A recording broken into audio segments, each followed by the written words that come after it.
빠숑의 세상 답사기.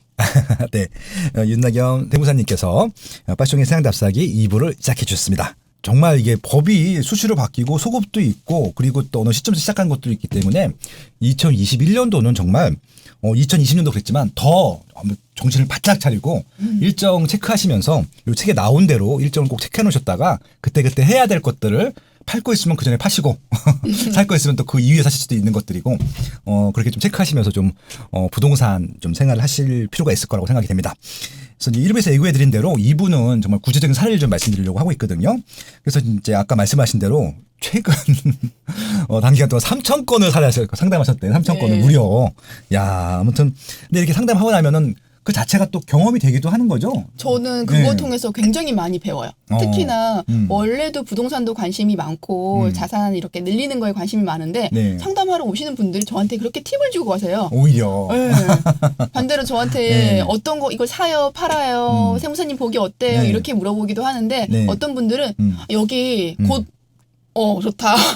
꼭 사셔야 된다. 이렇게 말해주시는 분들이 많아서 저걸 또 그걸 듣고 진짜 이쪽 괜찮은가? 검색해보기도 하고 네. 사실 투자도 하기도 하고 또 소개도 해드리기도 자연스럽게 하고 부동산 공부가 되시네요. 예. 돈이 많으신 분들이 보는 입지들은 다르거든요. 달라요. 이게 예. 소액으로 들어가는 경우들도 있고 저랑 상담하러 오시는 분들은 대부분 집 한 개 갖고 오시는 분들이 그렇죠. 사실 예. 없고 여러 개 많이 이제 하신 분들이 네. 어떻게 하면 자녀분들한테 줄까 막 이렇게 오시는 분들이 많으니까 같이 전략을 짜면서 순서를 매기는 거죠. 네. 여기 같이 많이 오를 것 같으니까 여기를 먼저 여기는 나중에 이런 식으로 네. 저도 많이 배우고 있습니다. 아무튼 좋은 정보 있으면 저한테도 좀. 알겠습니다. 네, 한번 그럼 이제 구체적인 케이스 갖고 한번 나눠보도록 네. 하겠습니다. 책에도 정말 많은 사례들이 담겨져 있거든요. 그중에서 제가 조금 관심 있는 것만 좀 몇 개 추려왔으니까 그거 좀 위주로 좀 질문을 드리겠습니다.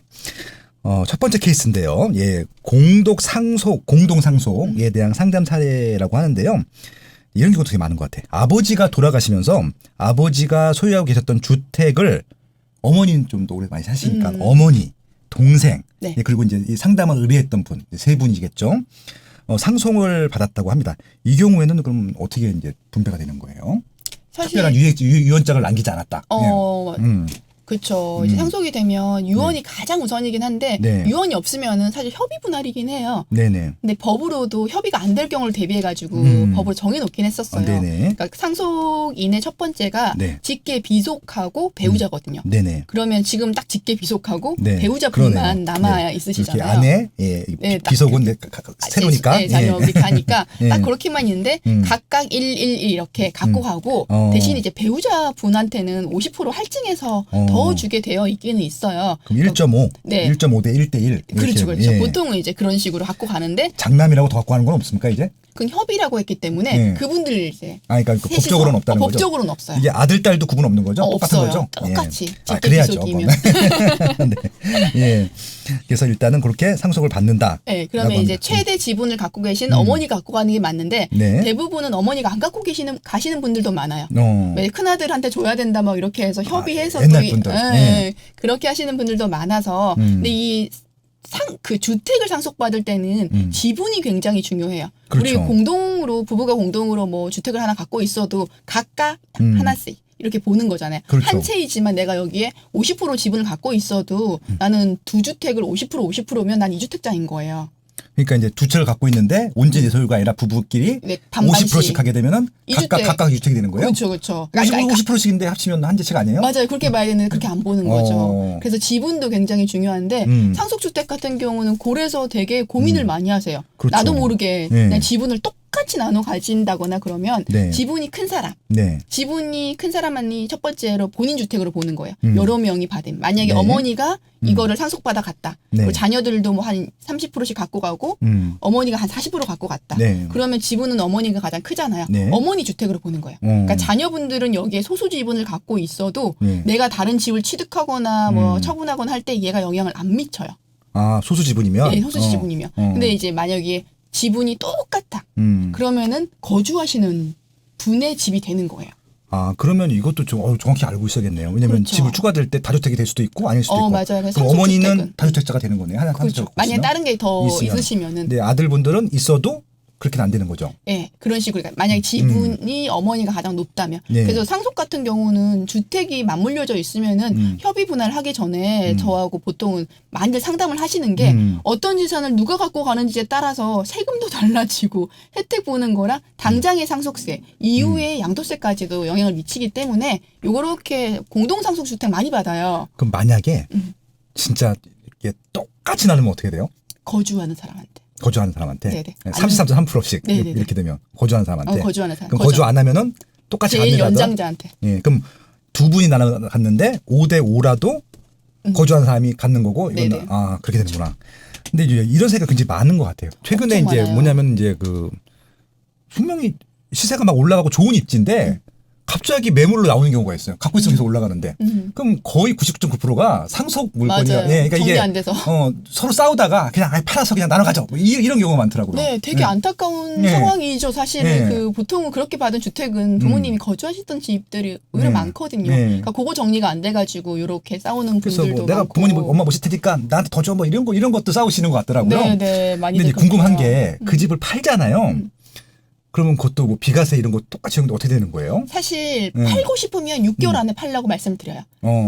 왜냐면 그 외부에서 파시는 거랑 네. 상속했을 때 당시에 이미 신고가 들어갔기 때문에 네. 그게 취득가액이 되거든요. 네네. 그럼 6개월 안에는 거의 양도세 없이 주택을 처분을 할 수가 있어요.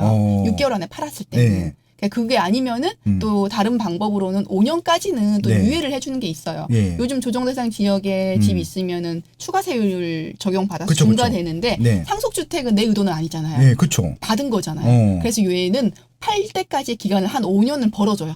그러니까 이거는 다 주택자들이라 하더라도 네, 네. 그 양도세에 주택에 대해서는 중과하지는 않는다. 네, 중간은 안 돼. 아, 뭐 또 비과세 이런 건 없고 중간은 중간 안 안 된다. 됩니다. 네. 예, 그런 것도 있겠네. 아, 이것도 하나 좀 알아두면 이렇게 좋은 상식이네요.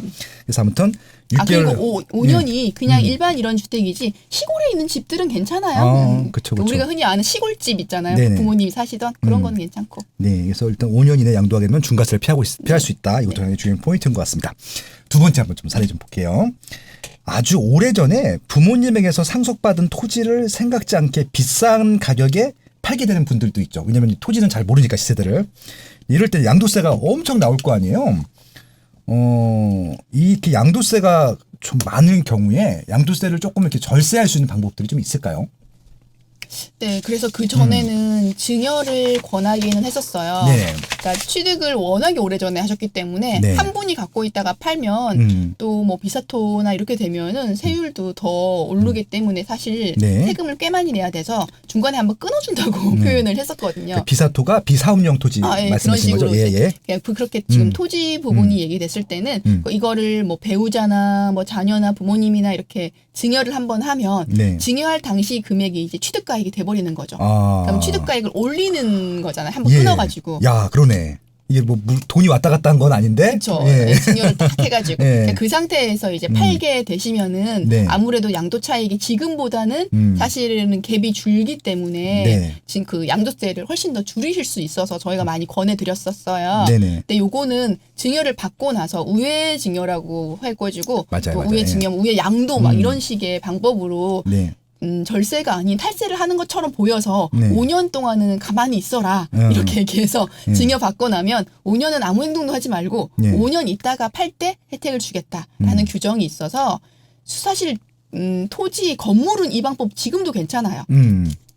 취득세율도 낮고 네. 별 문제가 안 되는데 네. 주택은 조금 고민하셔야 돼요. 음. 왜냐하면 주택 취득세율이 지금 85제곱미터가 넘어가면 13.4%예요. 그러니까 그렇죠. 증여가 아니라 예. 취득세율이. 예, 취득세율이 그렇죠. 취득세율이. 예. 토지 같은 경우는 뭐 공시지가나 이런 걸로도 되는 경우들이 많아서 금액도 낮고 4% 이런데 주택은 사실 특히나 아파트는 매매사례가액이 워낙에 실가를 거의 반영되어 있잖아요. 누가 딱 나오니까. 그럼 검색하면 다 나오거든요. 실거래가 나오니까. 그 예. 거기에 13.4%면은 증여세도 내고 요것도 내야 되면 사실 그럼, 부담이 한 4, 50% 세금 내야 돼요. 그래서 증여세가 한 세율이 어느 정도 돼요? 10%에서 50% 사이인데 10%, 1억까지가 10%고요. 단계별로 10%, 20% 이렇게 올라가는데 30억이 넘어가면 50%까지. 만약에 저게 50억이 넘는 거면 네. 63%, 63.4%? 이 정도를 당장에 부담을 하고 해야 되는데 그렇죠. 양도세를 나중에 줄이려고 당장에 현금 저만큼을 쓴다라고 했을 때는 네. 저희가 뽑기는 해요. 근데 권해는 드리죠. 세금이 이렇게 되고 나중에 더 많이 오를 지역들이기 때문에 유리하긴 하나 네. 현금 유동성 확보 차원에서는 그렇게 유리할 것 같지 않은데 한번 다시 얘기를 해보자. 이런 네. 식으로 조금 보완을 하고 있고요. 아무튼 증여를 통해서 어떻게 보면 취득 가액을 올림으로써 양도 차익을 소득세를? 좀 줄인다. 네네. 그게 이제 중요한 팁이었었고 다만 이제 증여일로부터 5년 동안은 매매가 안 되기 때문에 네. 그건 감안하셔야 된다. 그렇죠. 근데 이제 증여했는데 5년이 경과되기 전에 돌아가셨어. 네네. 그런 경우도 똑같은 건가요? 세금을 계산을 해요. 그러니까 증여세랑 양도세 부분을 그러니까 증여받은 날로부터 양도일까지의 양도세하고 네. 사실 당초에 취득했을 때 양도세랑 비교해서 얘 증여받고 양도하는 게 세금이 양도세가 절감되니까 이렇게 일부러 했네? 라고 판단이 되면 아예 인정 자체를 안 해주고 소급해서 증여를 했어도. 예, 증여했어도 그런 경우들이 있어요. 아이고 참 아무튼 법은 알아야 되겠습니다. 어설프게 또 꼼수 부리다가 더 큰 세금을 낼 수 있기 때문에 일단 FM대로 일단 네. 절세 방법을 아시게 되면은 뭐 법의 테두리 내에서 절세하는 부분들이 있는 것들이잖아요. 맞아요. 그러니까 어설프게 혼자 잔머리 쓰지 마시고요. 이건 세무는요 정확히 세무 전문가들한테 여쭤보시는 게 맞을 것 같아요. 워낙 이게 네. 케이스 바이 케이스가 많기 때문에 또 다른 사람한테 여쭤보겠습니다. 거주 주택 이외에 추가로 아파트를 매입해서 임대 사업자로 등록하신 분들이 꽤 많아요. 근데 이제 오랫동안 임대 사업 주택 사업을 하신 분들이 있는데 장기 임대 주택에 대한 세법이 바뀌었다라고 하시는 분이 있으세요. 요즘 최근에 솔직히 이거 다 모르세요. 남들이 하라 그러니까 했는데 어떤 혜택이 있고 어떤 불이익인지 잘 모르시는 분이 많은데 이 장기 임대주택의 경우 혜택들이 뭐가 있어요? 사실 이 임대주택 관련돼 가지고는 법도 계속 바뀌고 있어가지고 솔직히 저도 잘 모르겠어요. 네, 가장 많이 상담도 하고 저희도 이제 조언을 해드리는 부분이 이 장기 임대주택 같은 경우는 원래 8년 동안 네. 임대를 하기 위한 집이었던 거예요. 그렇죠. 본인 거주하는 거 네네. 말고. 그리고 정부에서는 이렇게 임대를 많이 해줘야지 임차인들도 그 주거에 대해서 만족도가 높고 불안감을 해소시킬 수 있는데 여기에 대해서 임대주택의 가격을 8년을 갖고 있는 조건으로 세제 혜택을 줄 테니 5% 이상 올리지 말라라고 네. 한 규정이어서 사실 종부세 합산 배제라든지 뭐 다주택자 중과 배제라든지 그런 식으로 또 나중에는 오래 갖고 있으면 장기보유 특별공제 뭐 100% 양도세 100% 감면도 있었고 장특공제 50% 10년까지 갖고 있으면은 70%까지 해주는 규정들이 있었어요. 그러니까 그 2017년도 18년도에 엄청 많이 가입했잖아요. 네, 엄청 많이 가입했었어요. 뭐 그때는 중공공임대라 그랬나요? 아무튼 그랬었잖아요. 네, 명칭이 바뀌었을 바뀌었죠. 뿐이지. 예, 그거 이제 똑같은 거죠. 맞아요, 맞아요. 근데 갑자기 그게 다 폐지했던 거였었죠. 지금 예. 아파트 때문에 그래요. 그러니까 사실 다른 뭐 다주택 그 다가구 뭐 단독주택 뭐 이런 것들은 괜찮은데 네. 아파트가 이제 없어지잖아요. 장기 네. 임대주택 자동 말소가 돼버려가지고 이런 분들은 그리고 우리 대부분 투자를 할 때 아파트가 안정적이라 가지고 여러 채를 투자를 많이 하셨었어요. 그렇죠. 뭐 사실 갭 투자라고 하면 보통 전세도 아파트를 들어오니까. 했었지 단독 샀을 때 빌라는 별로 안 했잖아요. 그거는 조금 힘들다고 네. 생각을 네. 했던 거죠. 그리고 이제 여기서 제일 큰 혜택이 이 장기 보유 특별 공제였었잖아요. 맞아요. 솔직히 이제 월세 거의 못 받거든요. 아파트는 수익률이 안 나와서 네. 나중에 8년 후에 받았을 때 시세 차익 보려고 세금을 들려고 장기 보유 특별 공제 때문에 이게 장기 임대주택을 했었는데 그 혜택이 지금 없어진다는 것도 없어지는 건 아니고 8년 이상 하면 네, 50%. 그러니까 50%. 이게 과거에 했던 분들도 있잖아요. 이게 명칭만 바뀌었으니까 그쵸. 기존 혜택 그대로라서 2011년 뭐 이렇게 하셨던 분들이 네. 이제 8년이니까 네. 만료되니 2년만 더 갖고 있으면은 50%가 아니라 70% 장기보유 특별공제를 받을 생각을 갖고 그렇죠. 하신 분들이 있어요. 네. 근데 이게 아파트가 8년 되면은 자동으로 말소가 돼버려가지고 네. 2년을 더 할래야 할 수가 없는 구조가 돼버리는 거죠. 그러니까 나는 70%를 받으려고 네. 시작을 했는데 이제 50%가 음. 최대인 거죠. 그래서 이런 분들은 이제 이렇게 혜택을 볼 수 있는데 이게 지금 취득하고 하신 분들은 해당 사항이 안 되세요. 이것도 이제 지금은 아예 아파트는 안 되죠. 네, 아파트도 안 되고. 아파트 이외의 건 되나요? 다른 주택들은 이게 사실 되는 게 없다고 보는 게 네, 사실상은 힘드신 상황이세요. 그러면 이제 장기 임대주택 제도가 이제 없어진 거예요, 그러면? 없어지지는 않아요. 왜냐하면 취득세랑 재산세 부분도 같이 맞물려가지고 하고 있으니까 없어지지는 않았어요. 그럼 이건 보유세 부분은 혜택 안 보는 거니까요. 네네. 근데 이런 식으로 내신 분들 취득을 언제 했는지에 따라가지고 9.13 때부터 이게 종부세 합산 배제랑 그게 없어졌거든요. 예, 이게 2018년도 9.13 대책. 네, 9.13 대책. 예. 그러니까 그 전에 취득하셨던 분들도 그렇고 예. 9.13 대책 이후에 취득하셨고 이제 2010년 7월 10일까지 이거를 등록을 하신 분들도 계속 혜택을 받는데 네. 그 이후에 취득하신 분들은 혜택을 거의 못 보시는 거죠. 그럼 이제 그 전에 매입은 했다가 뒤늦게 등록을 할 수 있잖아요. 네, 그건 할 수 있어요. 그분들은 혜택을 볼 수 있어요. 종부세랑 다주택자 뭐 이런 할 거랑 수는 또 있어. 거주주택 비과세나 이런 거 혜택 보실 수 있어요. 알겠습니다. 일단은 이게 그 장기 보유 특별 공제 70% 조건이 없어서 그렇지 그 뭐 7년, 8년 갖고 있으면은 50% 감면이라든지 이런 보유세에 대한 혜택은 볼 수 있다고 하니까 그거는 과거에 취득하셨던 분들. 과거에 취득하셨던 분들. 지금은 그것도 안 돼. 네네. 예.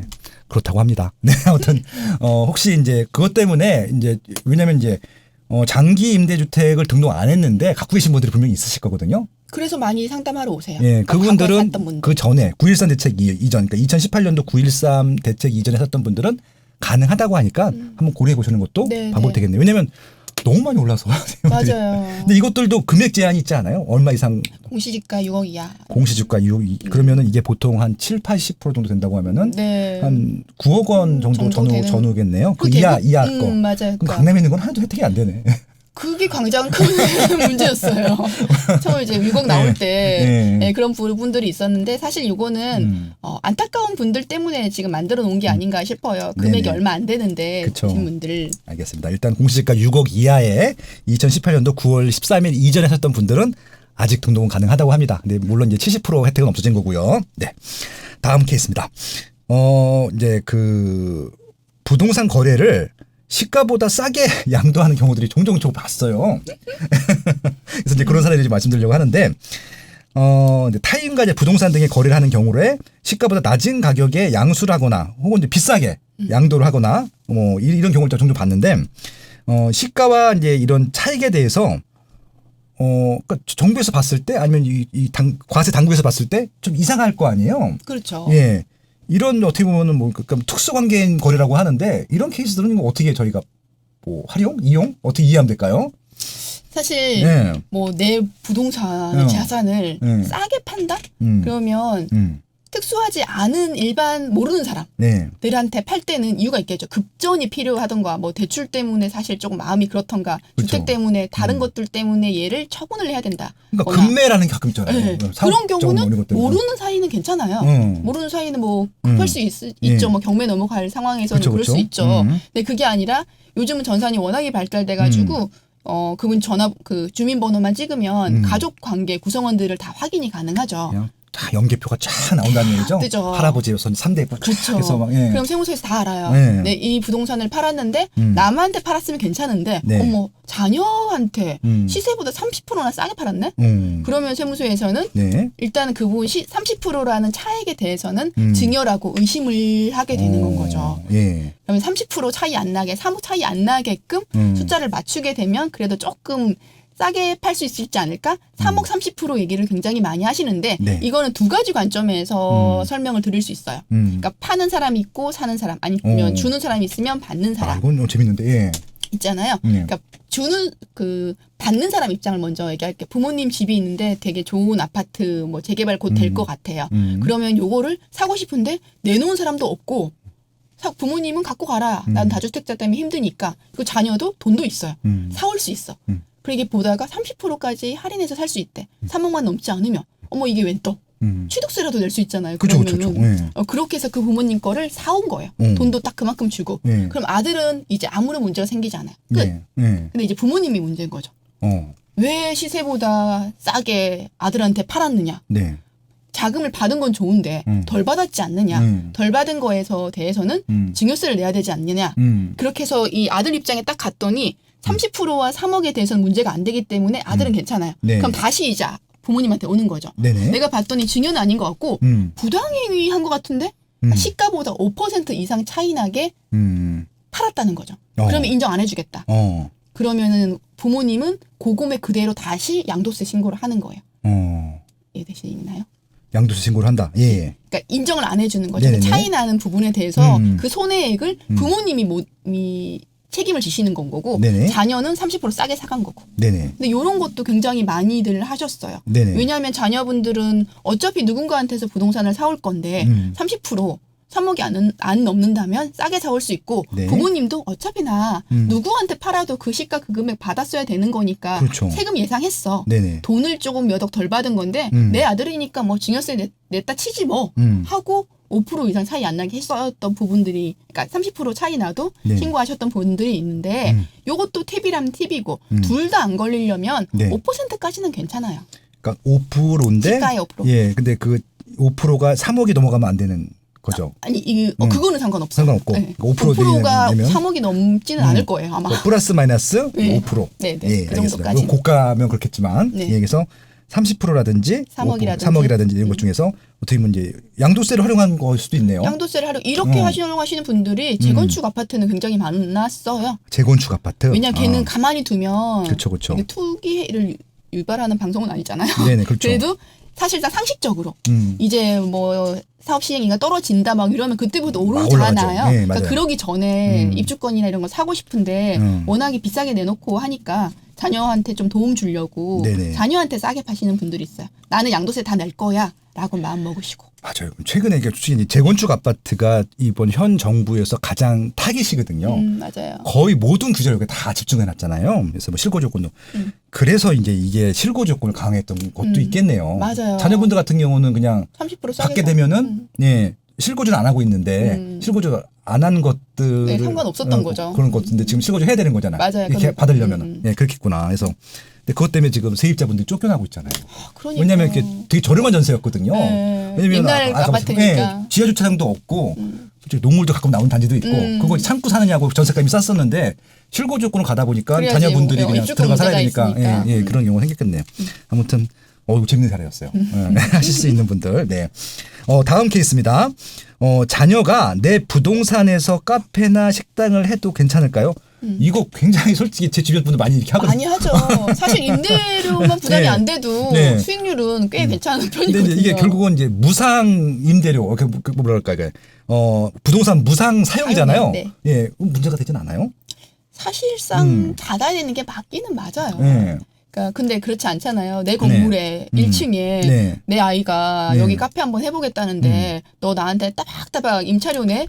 라고 하시는 부모님이 예. 또 그렇게 많지는 않으시니까 세법에서는 이거를 무상 사용에 대한 이익으로 예. 증여 의제 항목에 들어가 있어요. 아, 그래요? 네, 증여를 보는 거예요. 이거를. 그럼 어떻게 대응돼야 돼요? 이익을 보는 거에 대해서 그러니까 증여세를 부담을 하게 되는 거죠. 근데 저희가 그래도 조금 편하게 말씀을 드릴 수 있는 부분이 네. 그 재산가액 얼마만큼의 이거를 무상으로 사용을 해서 네. 이익을 받느냐를 사실 계산을 해야 되잖아요. 그렇죠. 그러니까 세금을 매기려면 계산 근거가 있어야 돼요. 네네. 어떻게 하는지. 네. 근데 이게 법으로 명시되어 있기는 부동산 가액이 있으면 이거의 네. 2%, 5년치 현가를 반영을 해요. 네네. 그러면 이제 뭐 부동산 가격이 2%를 곱하고 3.7909를 곱해요. 네. 근데 저희 그 금액을 계산해서 1억이 넘지 않으면 네. 괜찮거든요.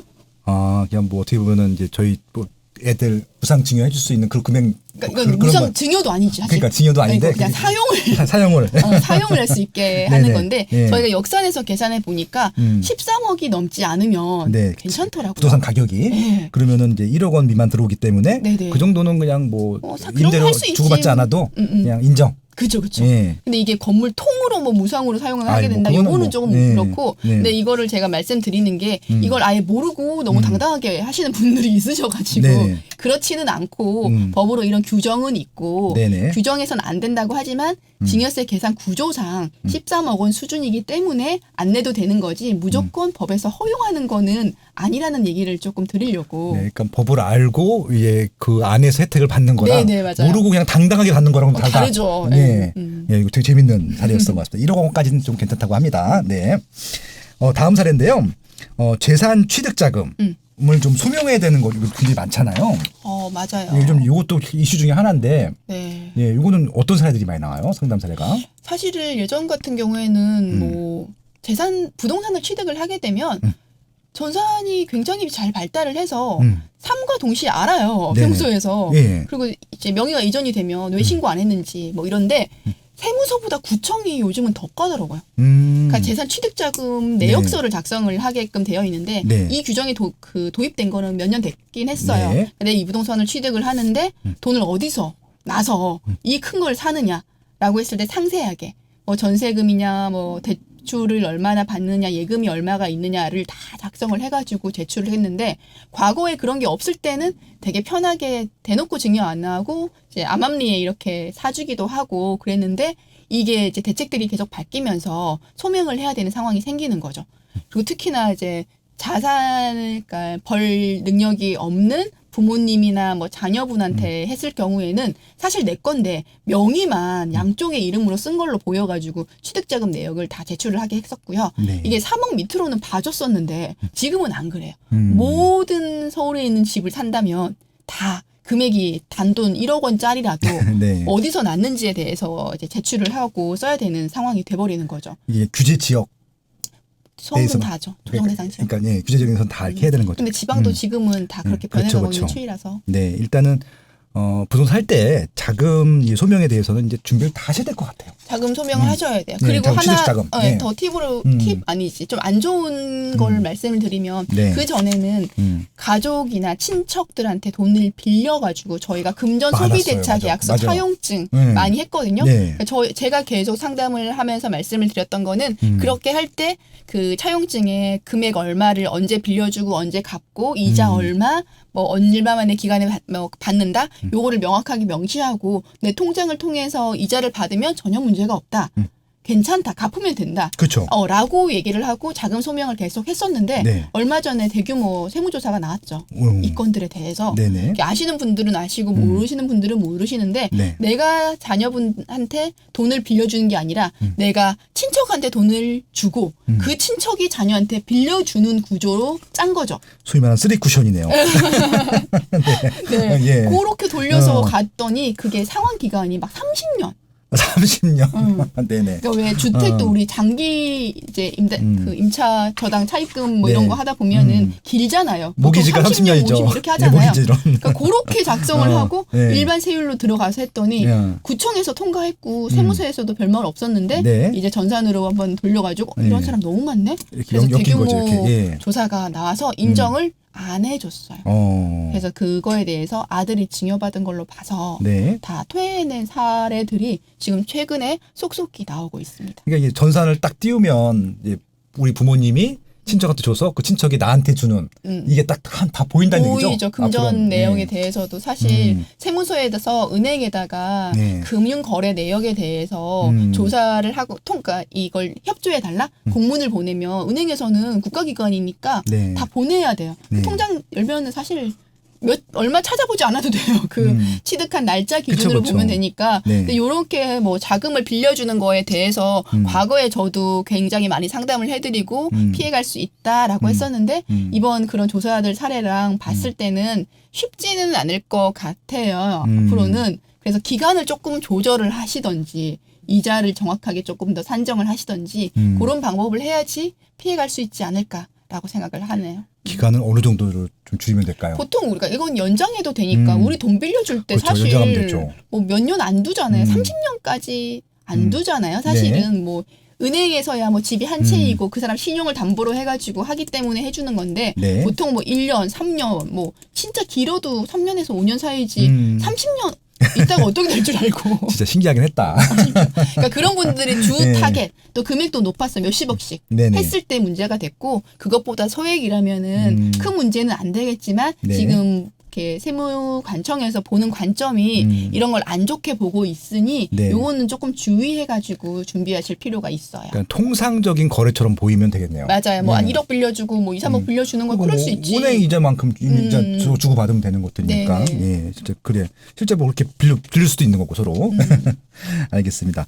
오늘 제가 몰랐던 부분들인데 되게 재밌습니다. 그래서 결국은 이건 자금 출처 소명 같은 경우도 준비를 하면은 뭐 될 수 있을 것 같다 생각이 들기도 하고. 네. 그래서 지금 제가 체계도 하고 제가 상담도 주로 하면서 보면 이미 부자들은 네. 자금 소명을 할 수 있는 자료를 네. 준비를 다 하고 와요. 그렇죠. 그걸 알고 있기 때문에 어떻게 줄지를 고민을 하시는데 그거 없이 이 정도는 괜찮지 않겠어? 라고 하시는 그 이 정도가 네. 세무서에서 봤을 때는 가볍지 않을 수가 있어요. 그렇죠, 그렇죠. 그래서 모든 행동을 하시고 부동산을 취득하고 현금을 자녀분하고 뭐 주거나 받거나 하실 때는 조금 더 고민을 해보시고 하시면 좋으실 것 같아요. 그러니까 이 정도라고 하는 것들이 이제 정확히 우리가 어느 정도 모르기 때문에 많은 이런 또 세무 신고도 하시고 상담도 하셨던 분들한 좀 조언을 들어보시는 게 좀 필요할 것 같다. 뭐 그런 말씀을 좀 드려보고 싶고요. 네.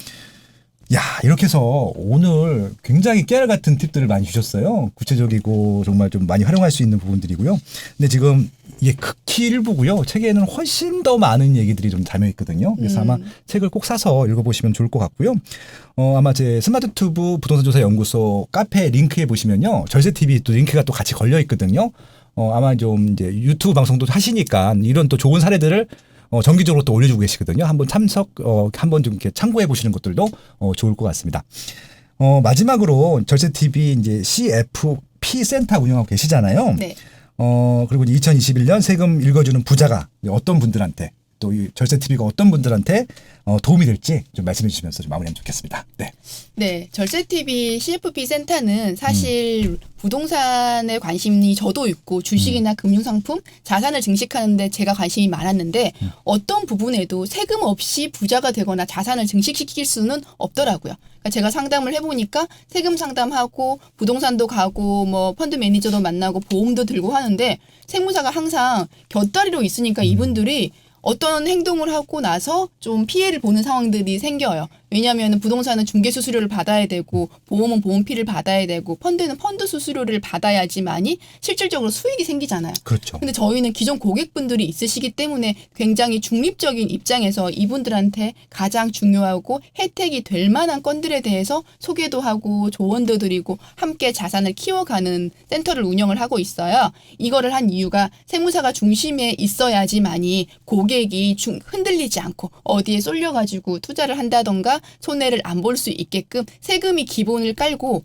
부동산, 금융, 펀딩, 보험, 대출까지 저희가 한 번에 원스톱으로 종합자산 관리를 해줄 수 있는 걸로 절세TV CFP 센터를 운영을 하고 있고 고객들이 굉장히 많이 늘고 있고 만족도가 높아지세요. 이런 거 하나 있었으면 좋겠다. 그런데 이제 저희가 지금 그런 부분을 도와드리고 있는 부분이니까 많은 관심 가져주셨으면 좋겠고 일단 세금 읽어주는 부자 같은 경우에는 세금에 대해서 관심이 없으셨던 분들도 읽으셨으면 좋겠어요. 사례가 되게 간단하니 내 거 같기도 하고 옆집 얘기 같기도 하고 그래요. 어렵지 않게 썼거든요. 사례별로 필요한 부분만 목차에서 골라서 보면 되시게끔 만들어놨고 이렇게 세금에 대해서 관심을 좀 더 가져야지만이 내가 투자도 할 수 있고 자산도 늘릴 수 있고 세금이 낼 상황이 생기게 돼요. 세금에 대한 관심이 없으면 나는 평생 세금을 안 내고 살 수밖에 없어요. 그런 의미에서 세금 읽어주는 부자를 읽다 보면 나도 세금을 내는 부자가 될 수 있겠다라는 생각이 들어서 이 책을 읽은 독자분들께서는 곧 세금을 낼 수 있는 부자가 되실 거라 확신합니다. 아유, 깔끔한 마무리 감사합니다. 제 얘기를 좀 간단히 드리면요. 18년 전에 제가 이제 한국갤럽이라는 회사를 다니고 있었는데 그때 이제 저희 회장님 돌아가신 박무희 회장님께서 본인이 세금 낸 내역을 보여주시면서 뭐 이런 거 증여세, 뭐 재산세 보여주시는데 뭐 그러시는 거에서 저 세금이 너무 많은 거 아니야? 저한테 막 하소연하시는 거 들었었는데 제가 그때 회장님한테 그렇게 말씀드렸거든요. 회장님 저는 그거 부러워요. 그렇게 많이 내시는 거 그랬는데 그 시간이 지난 다음에 제가 그 회장님이 내시는 세금을 내고 있더라고요. 그러니까 결국은 세금 부분들은 자산이 커지면 커질수록 소득이 많아지면 많아질수록 우리가 내야 되는 부분들이고 그래서 이제 공부를 해야 되는 분야임의 정말 제가 제 스스로 정말 실감을 하면서 그렇게 공부를 해오고 있거든요. 그래서 아마 이 방송을 듣고 계신 분들도 세금 내는 것들에 대해서 그만큼 이제 재산 활동이 점점 축적 활동들이 점점 넓어졌다고 하는 것들이니까 그렇게 좀 세금에 대해서 좀 친해지시는 계기가 됐으면 좋겠다라는 말씀을 드리면서 오늘 좀 방송을 좀 마무리할까 합니다. 오늘 괜찮으셨어요? 네, 재밌었습니다. 다음에 또 이슈가 좀 바뀌거나 제가 또 상담드릴 팁이 좀 그런 기회가 생기면 좀 또 오실게요. 그또 나와주시면 좋겠습니다. 영광입니다. 아무튼 건강하시고요. 다음 시간에 또 뵙도록 하겠습니다. 고맙습니다. 감사합니다. 네.